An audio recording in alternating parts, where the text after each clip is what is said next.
Here, bringing you the second game of the Gamecon Plantronics tournament featuring our Zerg player Antibody and his Terran opponent iwinGDI. In the first game on Metalopolis, it was in close spawn, so iwinGDI did have the advantage. He failed at a 2 racks pressure, he didn't even get to throw a bunker down, but eventually just won with drops. And in close spawn like that, Zerg, there is really not much that he can do. Antibody did put up a good fight, but eventually got the best of him.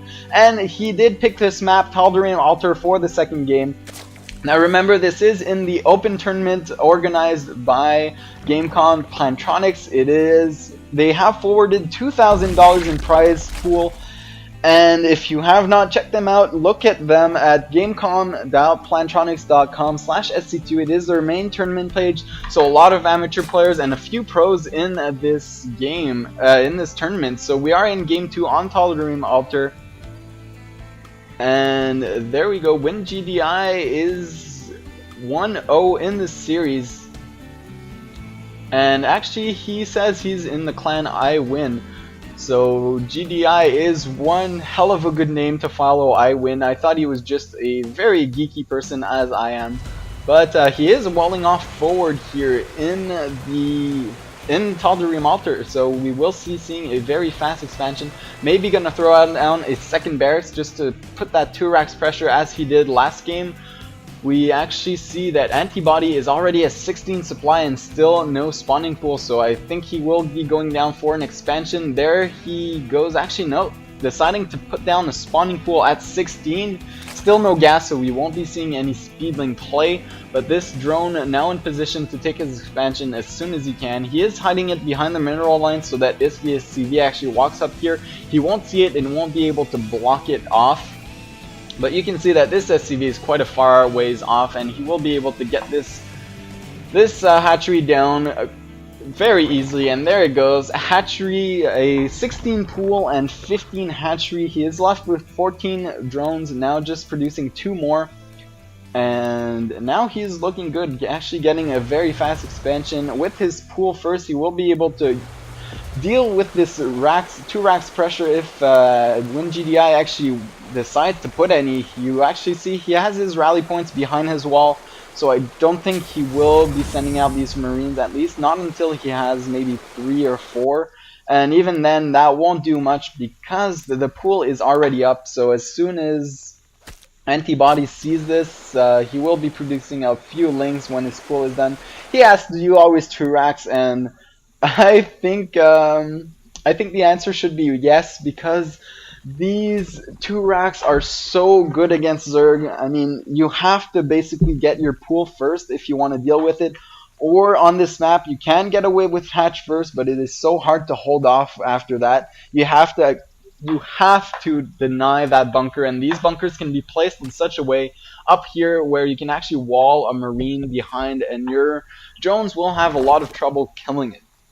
So now you see 2 lings in production as well as double queen from Antibody, so very nice here. Still no pressure from iwinGDI actually deciding to not produce any more Marines and getting an expansion instead. His minerals are a bit high up there, so I wonder what he plans on doing with that 400 extra minerals. He should be producing a lot more Marines here, because if he doesn't, Baneling bus is a very, very, very possible counterattack to this, especially since there are absolutely no units. 4 Banelings can take this down and actually scream in lings and completely kill him. Now another barracks going down in the main base, double gas, so he will be gaining his factory right after this. He should be getting it now.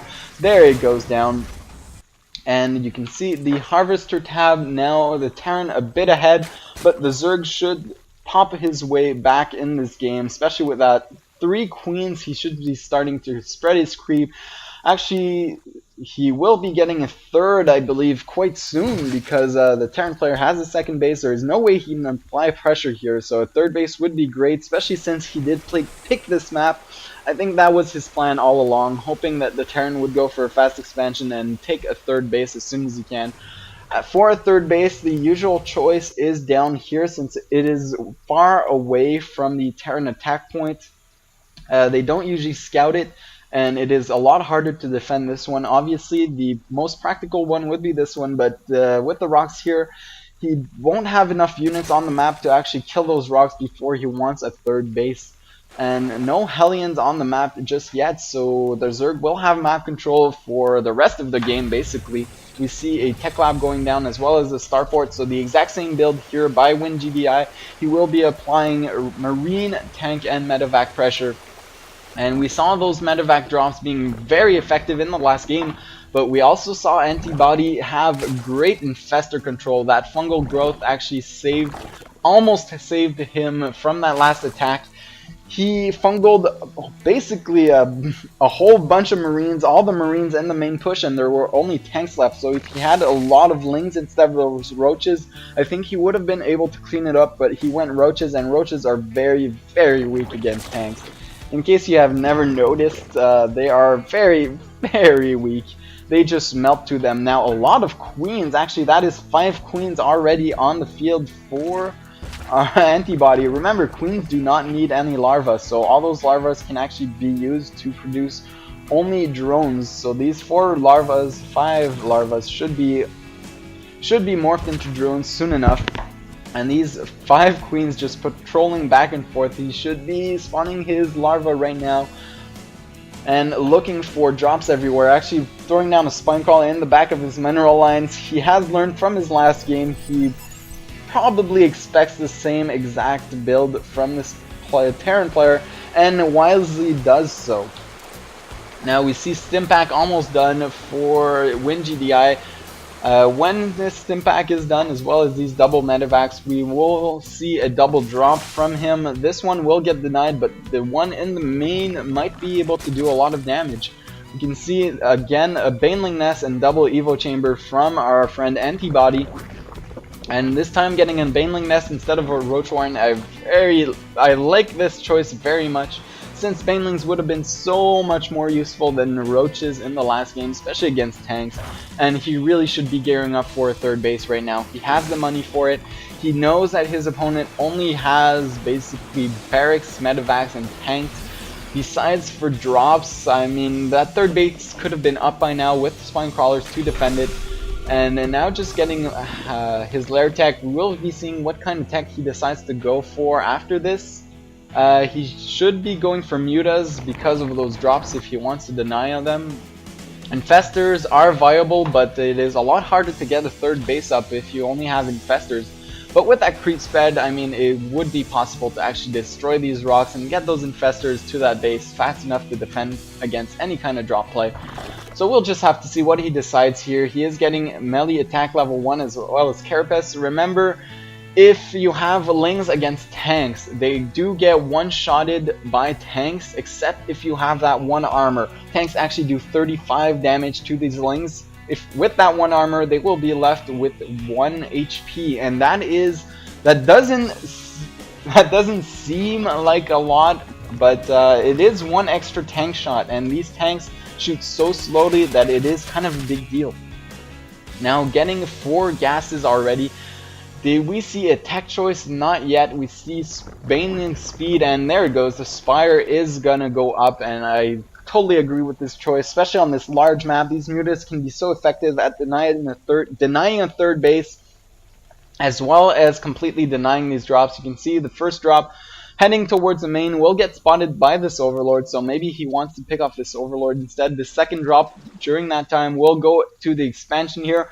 1 Spine Crawler would be able to deny it, but if he drops up here, he could actually do a bit of damage. This drop gonna be spotting. These 3 Queens are actually in position to defend for it, and he will wisely wait here for his second drop. Maybe dropping the main would be a good idea here, because there is a hatchery prone to be picked off.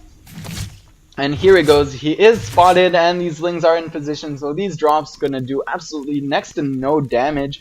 He is dropping up here in the main, and that is a wise choice. He can actually fall back in the corner here or just pick back up.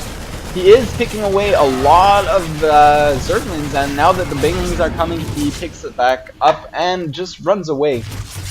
So losing a single Marine, if he's not careful, he might lose his medevac. It does get away with only 6 health, and he is trying to dropped the mineral line. I wonder if he got any workers.